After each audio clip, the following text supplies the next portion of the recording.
저는 이제 60이 넘은 나이가 되었습니다.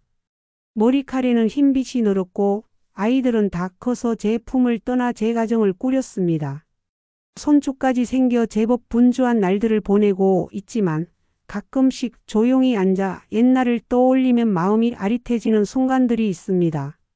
젊었을 적 제가 며느리로 살며 겪었던 이야기들, 그 중에서도 아직도 제 마음을 가장 아프게 울리는 기억을 오늘 여러분께 들려드리고 싶습니다. 저는 24세 결혼을 했습니다. 당시에는 사랑이면 다 되는 줄 알았죠.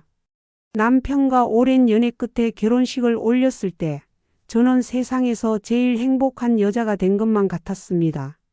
친정어머니는 제게 늘 말씀하셨습니다. 애야, 결혼은 내가 사랑하는 남자 하나만 바라보는 게 아니야. 두 집안이 함께 이어지는 거니까 내가 현명해야 한다. 그 말씀이 무슨 뜻인지는 그때는 몰랐습니다. 그저 남편 손을 잡고 설레는 마음으로 시댁문을 처음 들어섰을 뿐이죠. 처음 시어머니를 만났던 날 아직도 눈에 선합니다. 따뜻한 미소로 저를 맞아주시며 제 손을 꼭 잡으셨습니다. 우리 집 며느리가 되어줘서 고맙다. 앞으로 잘 지내자. 그 말씀에 가슴이 벅차올라 속으로 다짐했습니다. 정말 잘해야겠다. 꼭 사랑받는 며느리가 되어야지.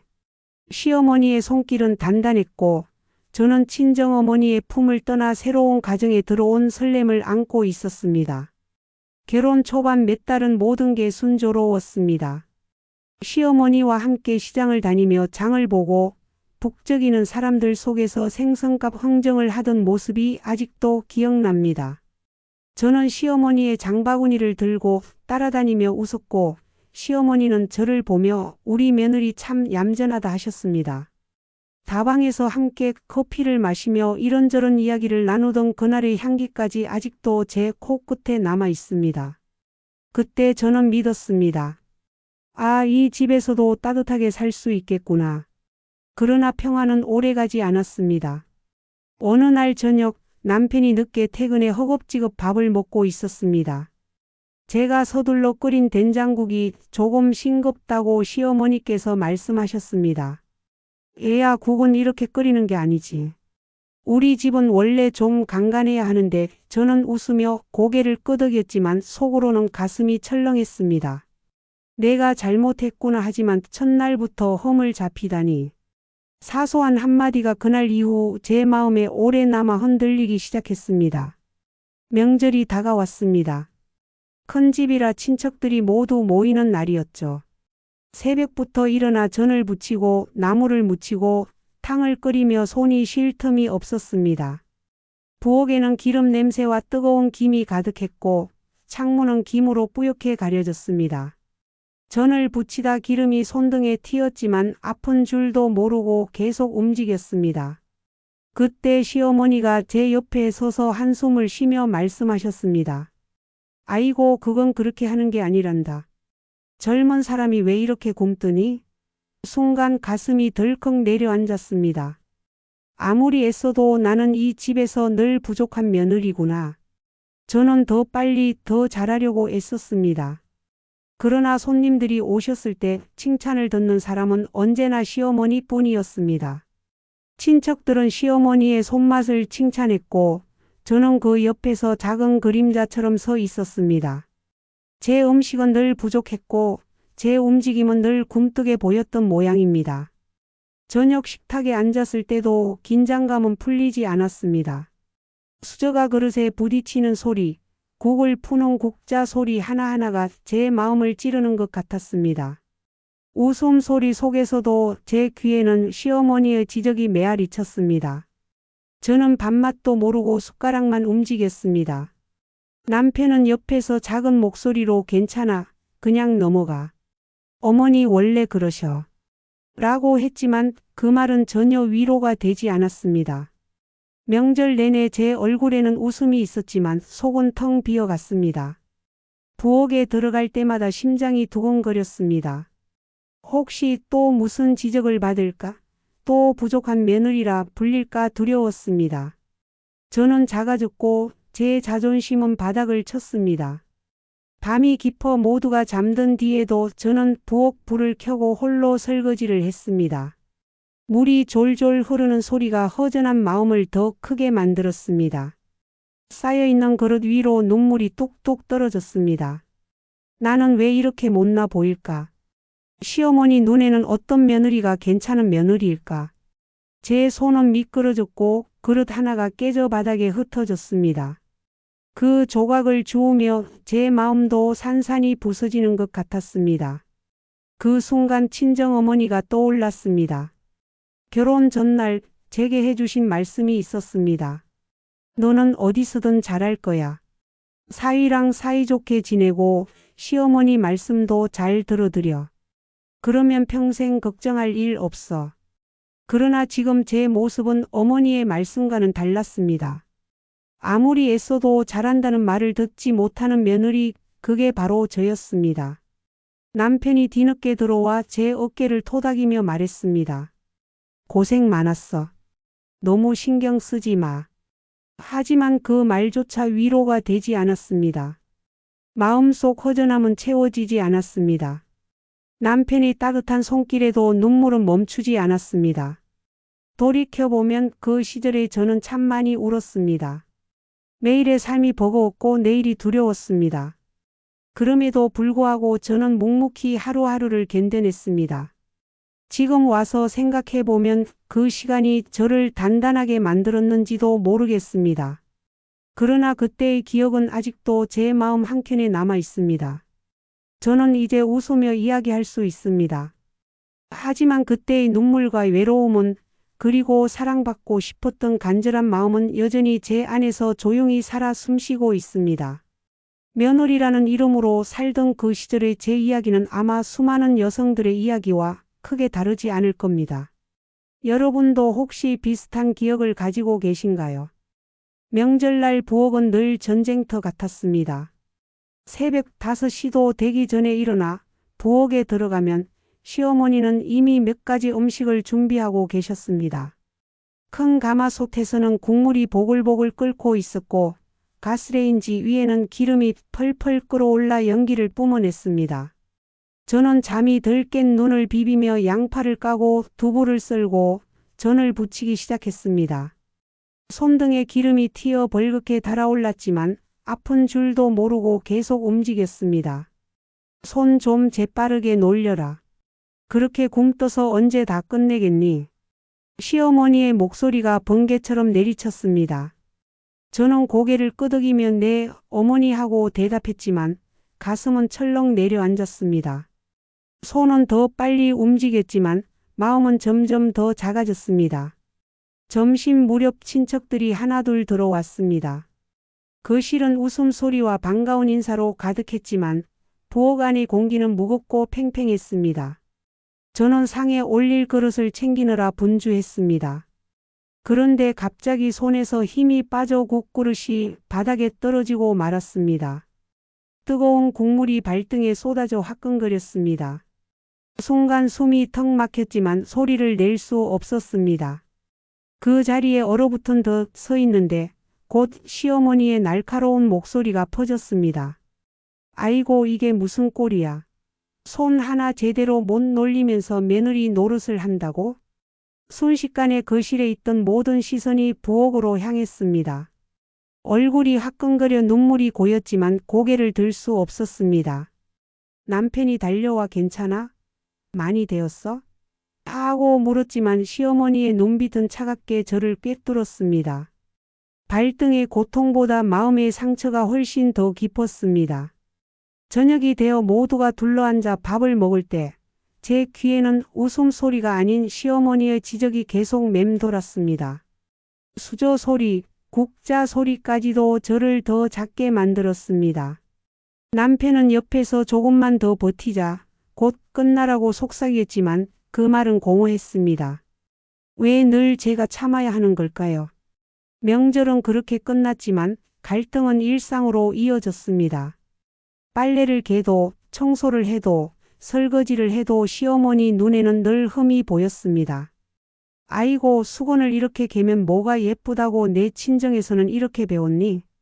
그 말은 날마다 제 마음을 찔렀습니다. 저는 나름대로 정성을 다했다고 생각했지만 시어머니 눈에는 늘 모자랐습니다. 살림살이에서도 부딪혔습니다. 저는 남편 월급에서 조금씩 아껴 친정어머니께 용돈을 드리고 싶었습니다. 친정어머니는 혼자 계셨고 늘 저만 바라보셨으니까요. 그런데 그 사실을 알게 된 시어머니가 언성을 높이셨습니다. 며느리란 게 시댁부터 챙겨야지. 친정을 왜 그렇게 자주 챙기니? 내가 시집을 왔으면 이제는 이 집 사람이야. 저는 아무 말도 하지 못했습니다. 그러나 속으로는 억울했습니다. 내 어머니를 돌보는 게 죄일까요? 아이를 키우면서도 갈등은 끊이지 않았습니다. 처사이가 태어나자 시어머니는 전통 방식대로 돌보아야 한다고 주장하셨습니다. 저는 책에서 배운 대로 분유를 정해진 시간에 먹이고 싶었지만 시어머니는 고개를 저으셨습니다. 아이고, 애가 우는데 뭘 시간까지 따지니? 달래려면 젖병을 물려야지. 저는 혼란스러웠습니다. 아이를 키우는 방식조차 충돌했고 저는 매번 밀려야만 했습니다. 남편은 늘 중간에서 어정쩡했습니다. 저와 시어머니가 다투면 그만 좀 해라는 말뿐이었습니다. 그 말은 결국 누구의 편도 되지 않았습니다. 저는 속으로만 외쳤습니다. 당신은 내 남편이잖아. 한 번쯤은 내 편을 들어줄 수는 없나요? 그러나 그 목소리는 제 안에서만 메아리쳤습니다. 가장 잊을 수 없는 건 어느 날 저녁일이었습니다. 하루 종일 아이를 돌보고 빨래하고 밥을 차리느라 녹초가 되어 있었습니다. 그런데 반찬이 마음에 들지 않으셨던 시어머니가 말씀하셨습니다. 아이고, 이 집에 시집와서 살림을 몇 년이나 했는데 아직도 이 모양이니 내가 무슨 며느리라고 할 수 있겠니? 그 말에 결국 저는 참아왔던 눈물을 터뜨렸습니다. 어머니, 저는 정말 최선을 다하고 있어요. 그런데 왜 저는 한 번도 잘한다는 말을 듣지 못하는 걸까요? 왜 늘 부족하다고만 하세요? 순간 집안은 얼어붙었습니다. 시어머니의 눈이 커졌고 웃음소리도 뚝 그쳤습니다. 남편은 제 팔을 붙잡으며 그만해, 제발 하고 속삭였지만 이미 눈물이 흘러내렸습니다. 시어머니는 얼굴이 붉어져 소리치셨습니다. 뭐라고? 며느리가 감히 시어머니한테 대꾸를 해? 내가 그동안 어떻게 굴었는지 알아? 내가 제대로 했으면 내가 이런 소리 안 했을 거야. 그 말은 제 가슴을 찢었습니다. 저는 흐느끼며 말했습니다. 저는 정말 열심히 했어요. 하지만 아무리 해도 어머니 눈에는 늘 모자라 보였던 것 같아요. 저는 이제 더 이상 어떻게 해야 할지 모르겠습니다. 그날 이후 저는 더 이상 마음을 숨기지 못했습니다.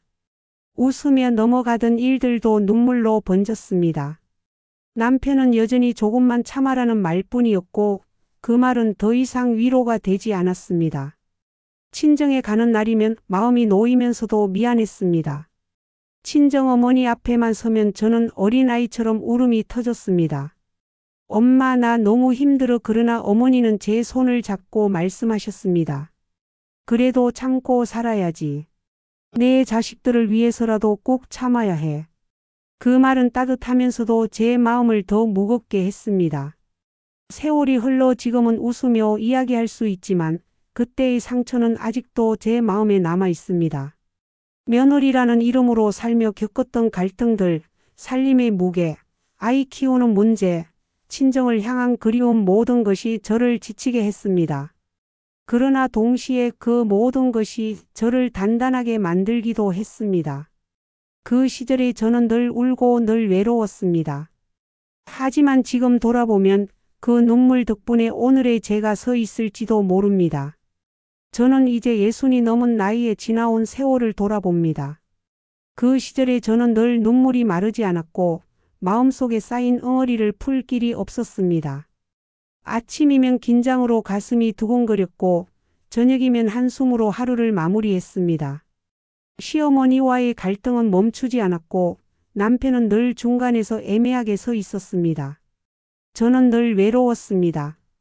작은 실수라도 하면 날카로운 지적이 이어졌습니다.